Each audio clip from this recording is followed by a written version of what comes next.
Այսօր ներկայացել ենք այստեղ, ինչպես գիտեք, մի շարք անձինք մի խումբ անձանց ձերբակալել են,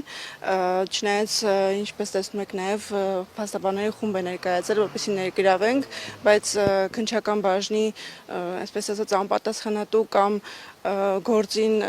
իրենց տեսակետով վերաբերվելու պատճառով անգամ թույլ չեն տալիս, որպեսզի ներգրավենք անձանց պաշտպանությունը ստանձնելու համար քննչական խմբի ղեկավարին էինք փորձում տեսնել, որպեսզի պարզենք, թե արդյոք անձինք կան, ովքեր որ դեռևս այստեղ են, թե ուղարկվել են ԶՊՎ, բայց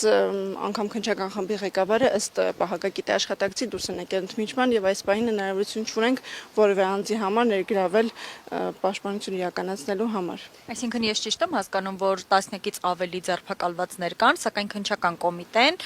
դիտավորյալ կամ գուցե ոչ դիտավորյալ խոչընդոտում է այդ անձանց համար պաշտպանների ներգրավվածությանը եւ պաշտպանների հետ հանդիպմանը։ Չեմ կարող դիտավորության առումով որևէ հստակ բան ասել, համենայն դեպս պայմանները այնպեսին են ստեղծվում, որ չեն կարողանում որևէ անձի համար ներգրավել քննության։ Քանի քաղաքացի այս պահին քննչական կոմիտեում կամ ԶՊՎ-ում։ Անգամ այդ տեղեկատվությունը չունենք հստակ ցուցակ, թե ովքեր են արդեն տեղափոխվել ԶՊՎ, իսկ ովքեր են դեռևս այստեղ գտնվում։ Իսկ մեղադրանքի մասին որևէ տեղեկություն ունեք, թե ինչու են մեղադրվում նրանք։ Անգամ այդ տեղեկատվությունը հստակ